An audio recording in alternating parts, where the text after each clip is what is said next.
¿Qué pasó?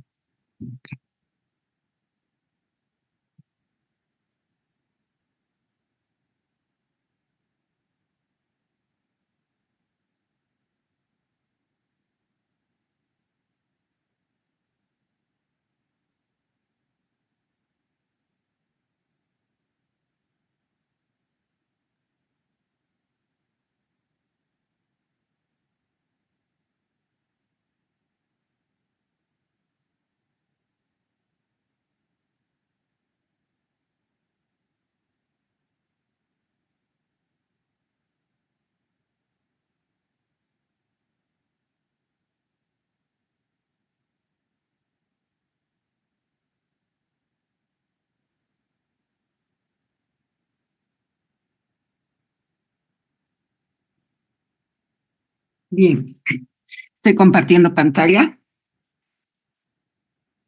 Sí, doctora. Sí, doctora. Bien, gracias. Vamos a empezar la clase. Con esto vamos a terminar lo que son las diferentes formas de muerte celular. ¿No es cierto? Hemos hecho hasta ahora muerte celular por necrosis y muerte celular por apoptosis. Hay otros tipos de muerte celular que se combinan con necrosis, con apoptosis, pero que en realidad no son ni necrosis, no son ni apoptosis. Entonces vamos a hablar de estas otras formas de muerte celular, ¿sí? Acá vamos a empezar a hablar por la necroptosis. Mire, no es necrosis, tampoco es apoptosis, es necroptosis, ¿sí? Un ratito, vamos a ver.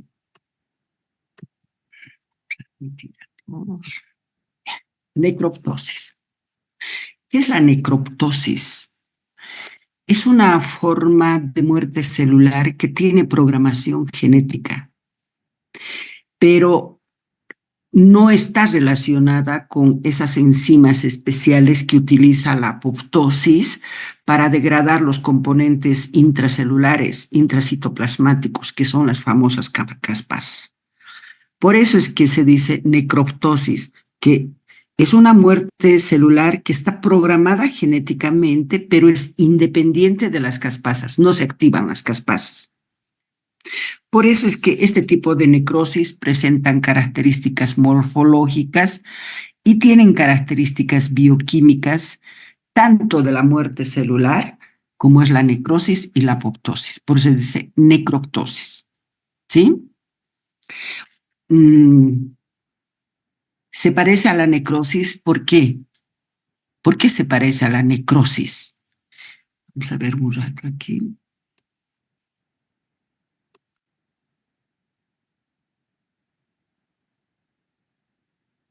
Porque hay una pérdida del ATP,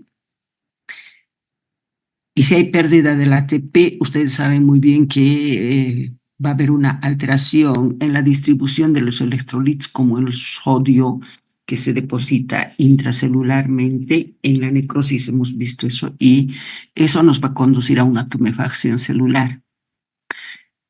Es una característica de las células que mueren por necrosis, la tumefacción celular.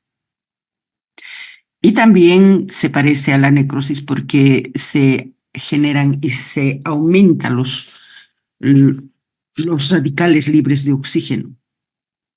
Estos radicales libres de oxígeno es uno de las causas para que produzca necrosis o muerte celular por necrosis, porque los radicales libres de oxígeno atacan las estructuras de las membranas, que es una característica de la necrosis.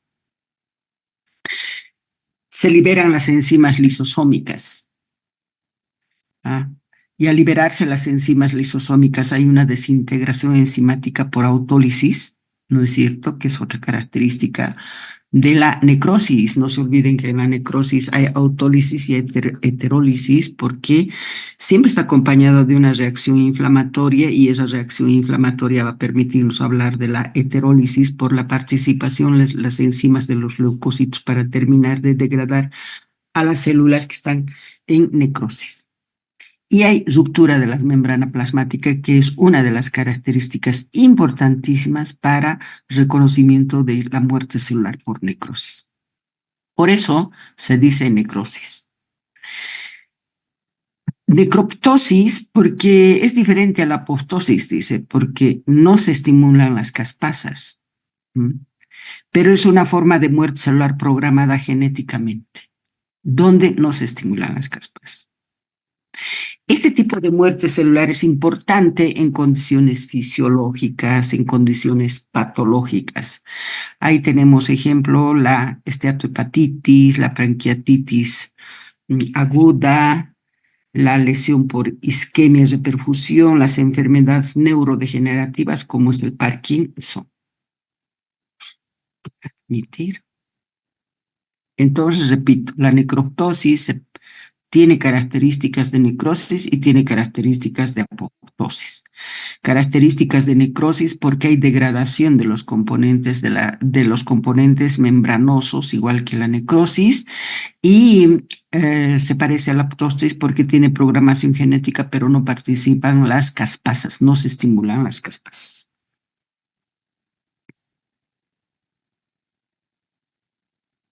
El mecanismo o patogenia de la necroptosis.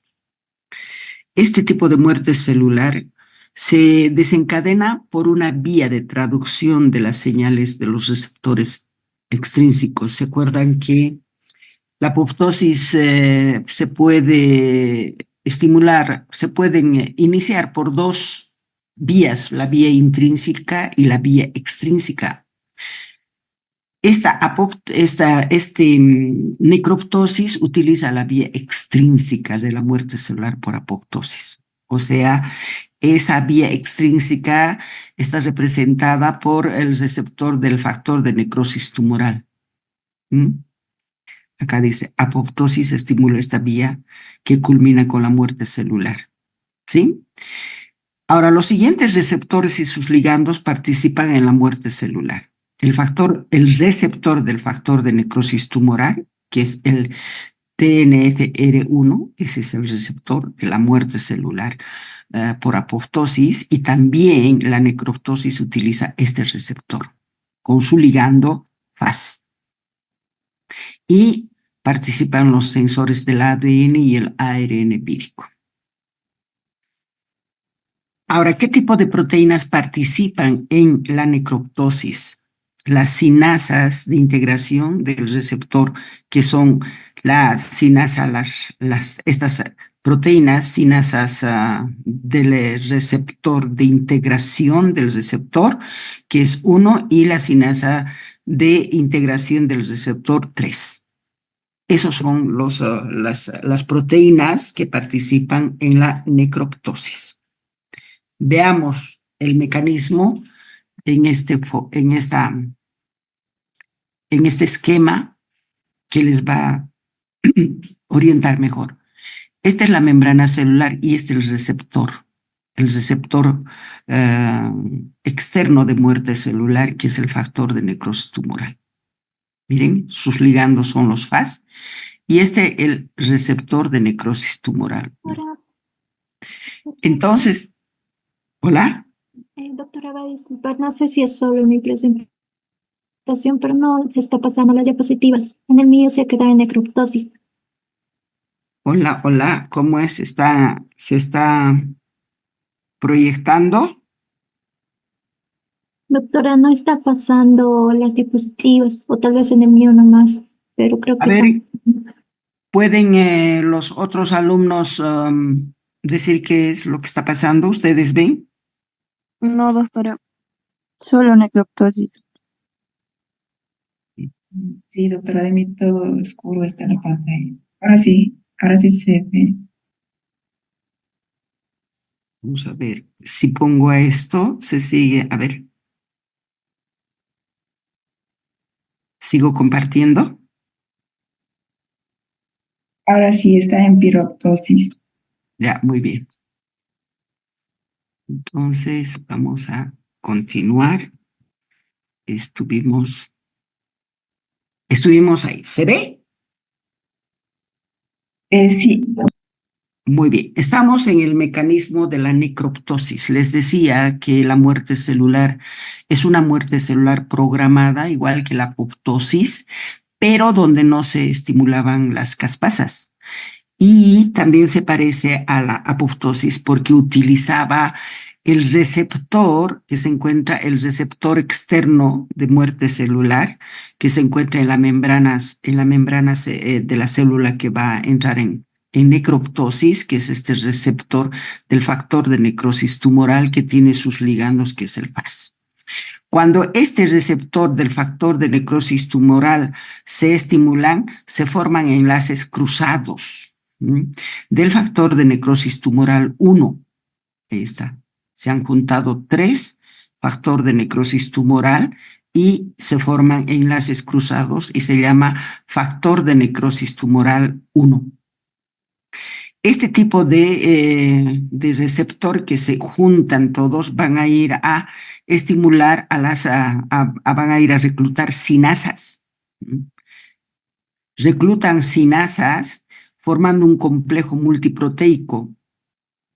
Este complejo multiproteico que es va a ir a activar a la RIP3, que es una fosforilasa, ¿no es cierto? Tenemos aquí, se ha estimulado la RIP3, que es una fosforilasa, y aquí también tenemos las RIP, son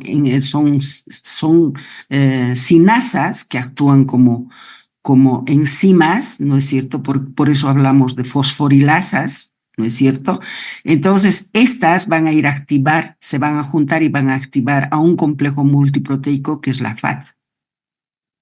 Miren cómo este tipo de muerte celular, que es la necroptosis, activa a la o la inactiva la caspasa 8. Por eso es que no participan las caspasas, porque inmediatamente este complejo multiproteico que se forma aquí con las fosforilasas 3 y el complejo multiproteico la inactiva la caspasa 8. Por lo tanto, no participan las caspasas. ¿Sí? Ahora, cuando se activan este complejo multiproteico, van a terminar estimulando a las proteínas citoplasmáticas que se llaman MILK y sus monómeros, que son fósforos estos, ¿sí? Estas son unas enzimas, sinasas también, ¿sí? Complejos multiproteicos que son sinasas, son también una especie de enzimas con sus moléculas de fósforo. ¿Qué hacen este complejo multiproteico dependiente de sinasas? Van a la membrana plasmática y rompen la membrana plasmática. Ustedes saben muy bien que en la muerte celular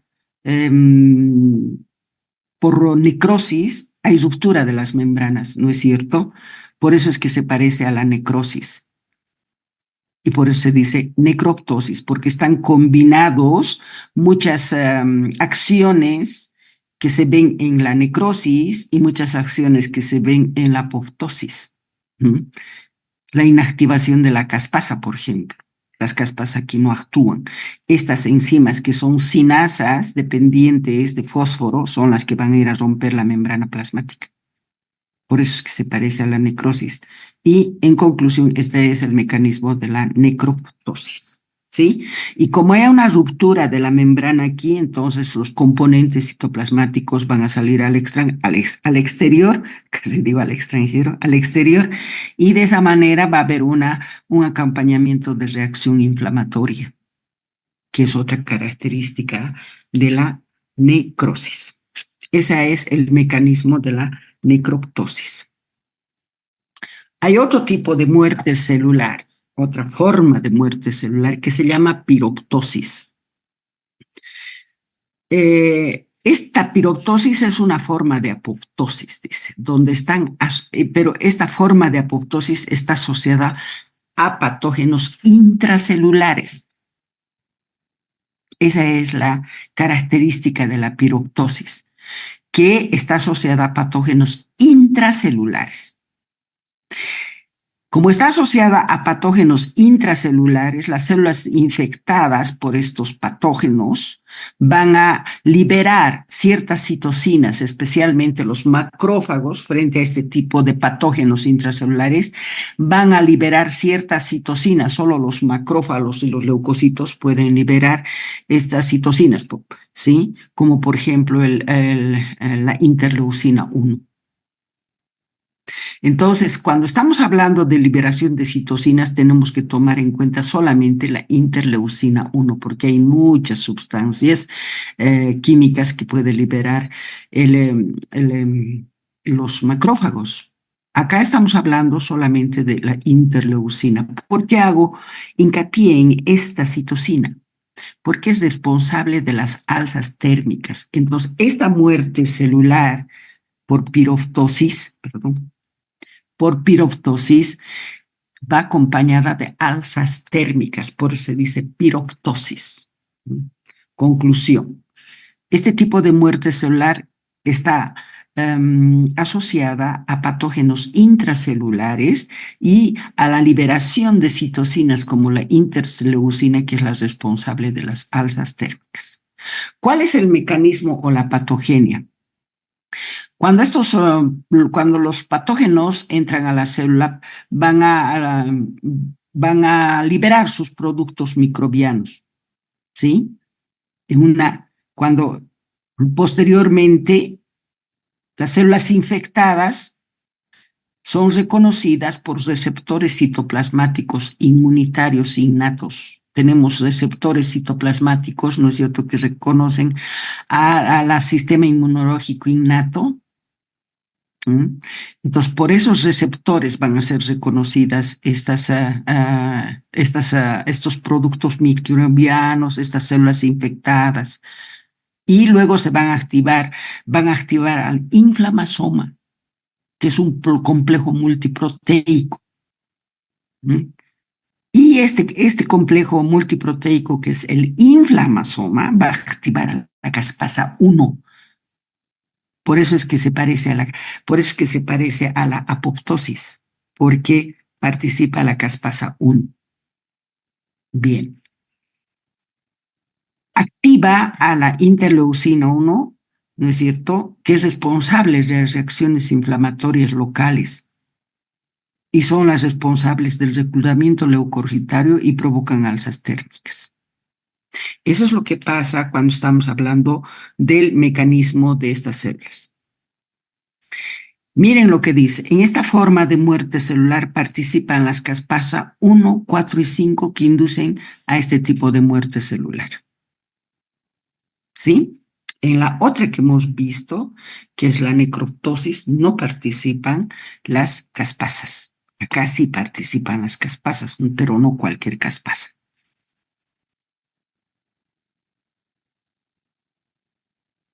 Bien. Otro tipo de muerte celular es la ferroptosis. La ferroptosis. Miren lo que dice acá, el mecanismo patogénico. Este tipo de muerte celular es dependiente de hierro. Cuando hay aumento excesivo de hierro dentro de las células, se asocia a una acumulación de grandes cantidades de Eros también. O sea, en este tipo de ferroptosis, las células acumulan hierro y eso van a generar grandes cantidades de especies reactivas de oxígeno. Ustedes saben muy bien que las especies reactivas de oxígeno dan peroxidación lipídica. Entonces, atacan los fosfolípidos de las membranas celulares. Y cuando hay ataque a la estructura de las membranas celulares, es una característica de la necrosis. ¿Sí? Luego también se activan grandes cantidades o excesivas de hierro, miren, y los Eros, o sea, tienen que aumentar la cantidad de hierro y eso hace la producción de mayor cantidad de Eros intracitoplasmáticos. ¿Y qué van a hacer los especies activos de oxígeno? Peroxidación lipídica, que es ataque de las membranas celulares. La peroxidación lipídica, aquí estoy explicando, altera la función semipermeable de la membrana celular que nos lleva a la muerte celular, como ocurre en la necrosis. Ahora, este tipo de muerte celular está regulada por señales específicos. ¿Cuáles son esos señales específicos? El aumento del hierro intracitoplasmático. Por eso está regulada la ferroptosis, por el aumento excesivo de hierro intracitoplasmático, que va a permitir la generación de mayor cantidad de eros, y esos eros van a atacar las estructuras de las membranas celulares, que es una de las características de la necrosis. Se puede prevenir la ferroptosis reduciendo la cantidad de hierro, ¿sí? Ahora, este tipo de ferroptosis también está relacionado con algunas enfermedades, como por ejemplo el cáncer, enfermedades neurodegenerativas y los accidentes cerebrovasculares. Con eso está relacionado este tipo de muerte celular, que es la ferroptosis. ¿Cuáles son las características ultraestructurales de la ferroptosis? Pérdida de las crestas mitocondriales y rotura de la membrana mitocondrial externa. Esas son las características ultraestructurales de la ferroptosis. Con esto hemos terminado de analizar todas las formas de muerte celular. ¿Cuáles son? Haremos un repaso. Necrosis, apoptosis, necroptosis, piroptosis y ferroptosis. 5 tipos de muerte celular que pueden darnos diferentes formas de muerte celular, expresiones morfológicas de muerte celular. Bien, vamos a entrar al tema de autofagia, porque es importante recordar la autofagia, cómo se presenta la autofagia, porque es el mecanismo que nos va a ayudar a entender por qué las células disminuyen de tamaño, o sea, nos van a ayudar a entender la atrofia celular y el envejecimiento celular. Bien, autofagia es un proceso que está dirigido. Autofagia quiere decir comer sus propios componentes estructurales y funcionales de la célula. Esa es autofagia. Ahora bien, este proceso de autofagia está dirigido por genes, ¿sí? Se tienen que estimular estos genes, que se llaman genes ATG. Así se llama estos genes ATG. Cuando se estimulan estos genes, entonces se produce lo que es la autofagia, que es comer todos sus componentes estructurales y funcionales de la célula para disminuir de tamaño, ¿no es cierto?, que es atrofia, o durante el envejecimiento celular. La autofagia nos va a ayudar a entender el mecanismo de la atrofia y el envejecimiento celular. Entonces, hay una estimulación de los genes ATG. Ahora se caracteriza porque las células devoran sus propios componentes celulares y comerse a sí mismo, formando un autofagosoma. Ustedes saben muy bien cómo se forma el autofagosoma. Por ejemplo, si tengo una célula envejecida, que está envejeciendo, los organitos intracitoplasmáticos funcionales como la mitocondria, el retículo endoplásmico rugoso, el retículo endoplásmico liso, el aparato de Golgi, todos esos también van a envejecer. Entonces, estos organitos intracitoplasmáticos envejecidos tienen que rodearse de una membrana. Y esa membrana se forma en una parte especial del retículo endoplásmico, ¿sí?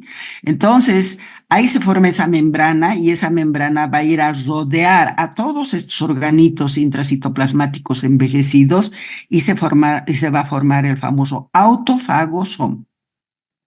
Este autofagosoma formado tiene que ir a unirse al lisosoma.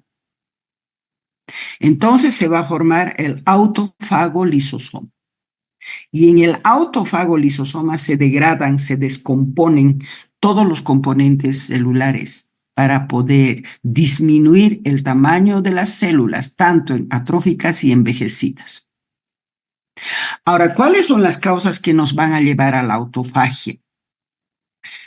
Cuando hay privación de nutrientes, cuando se priva de nutrientes, cuando no hay una buena oxigenación, una buena irrigación sanguínea, vamos a tener nosotros privación de nutrientes. Para que la célula no entre en muerte celular, ¿qué va a hacer? Va a tener que comer sus propios componentes estructurales para sobrevivir. Ahora les decía que las células envejecidas también, ¿no es cierto? En las células envejecidas, ¿qué vamos a tener? Vamos a tener de que todos sus componentes estructurales, sus estructuras funcionales de la célula que envejecen van a ser envueltas por una membrana, se va a formar el autofagosoma y ese autofagosoma tiene que ir unirse al lisosoma y se forma el autofagolisosoma. Y de esa manera todo lo que está en el autofagolisosoma van a ser degradados estos organitos intracitoplasmáticos envejecidos, van a ser degradados enzimáticamente. Todo lo que le sirve la célula la va a reutilizar y lo que no le sirve la célula va a ser expulsada por exocitosis. Ahora, las células degradan sus componentes celulares con la participación de los lisosomas. Posteriormente reciclan o reutilizan los productos que les sirven para la supervivencia celular. Los residuos que no les sirven son eliminados por exocitosis. Pero hay residuos que no pueden ser eliminados por exocitosis y se quedan dentro de la célula envueltas en una membrana. Y eso se llaman cuerpos residuales. En cuerpos residuales. ¿Qué son los cuerpos residuales? Son los elementos degradados por el autofagolisosoma que no ha podido ser eliminado al exterior y se quedan esos residuos dentro de la célula como cuerpos residuales. Uno de esos ejemplos de cuerpos residuales es la lipofucsina. La lipofucsina resulta de la degradación de los fosfolípidos de las membranas.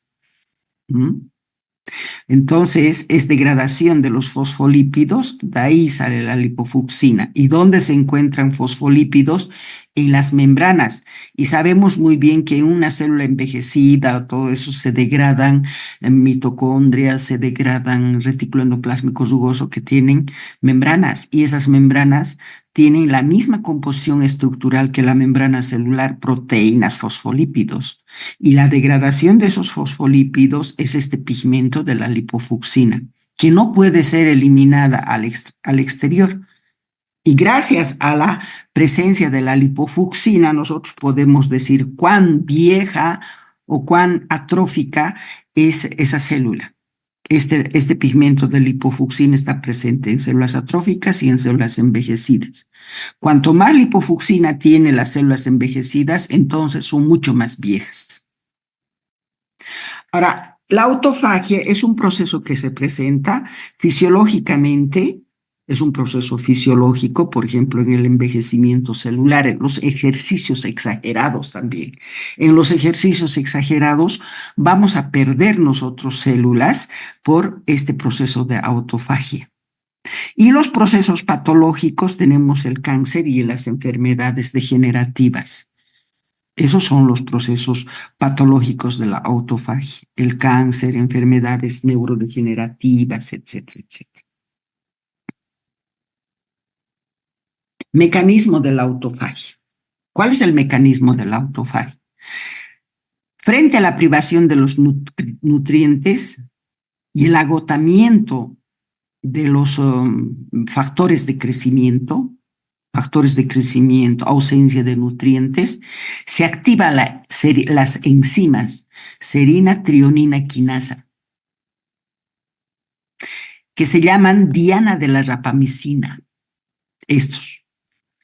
Diana de la rapamicina o mTOR.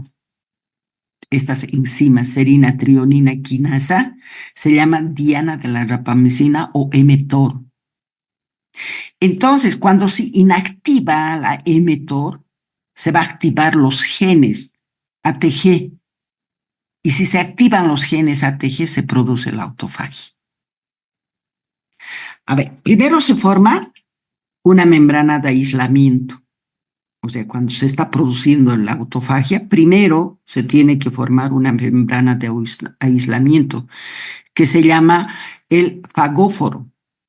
Esta membrana de aislamiento llamado fagóforo proviene del retículo endoplásmico, de una porción del retículo endoplásmico, ¿sí? Entonces, se forma esta membrana, ¿sí? Y vamos a tener, pero este fagóforo, que es una membrana de aislamiento, se proviene, dice, del retículo endoplásmico, de esa porcioncita especial del retículo endoplásmico. Otros autores dicen que también puede provenir de la membrana plasmática y de la mitocondria, de la membrana de la mitocondria. Entonces, ¿de dónde proviene esta membrana de aislamiento llamada fagóforo? Puede provenir de esta porción especial del retículo endoplásmico, puede provenir de la membrana plasmática o de la membrana de las mitocondrias. Así se forman primero la membrana de aislamiento llamada fagóforo. Una vez que se forma el fagóforo, vamos a tener como segundo paso la formación del autofagosoma. O sea, ya esta membrana de aislamiento ya ha englobado a los componentes intracitoplasmáticos que tiene que ser degradada por los lisosomas. A eso se llama autofagosoma. ¿No es cierto? La membrana de aislamiento se va a cerrar y se va a formar el autofagosoma. Este autofagosoma, dice, tiene que madurar, dice. Sí, tiene que madurar porque el lisosoma tiene un pH ácido.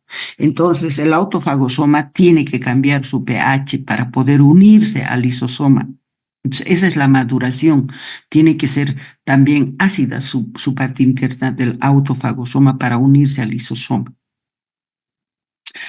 El complejo de iniciación que se forma para formar la membrana de aislamiento, primero existe un complejo de iniciación que son 4 proteínas que reclutan a los genes de la autofagia para formar la membrana de iniciación.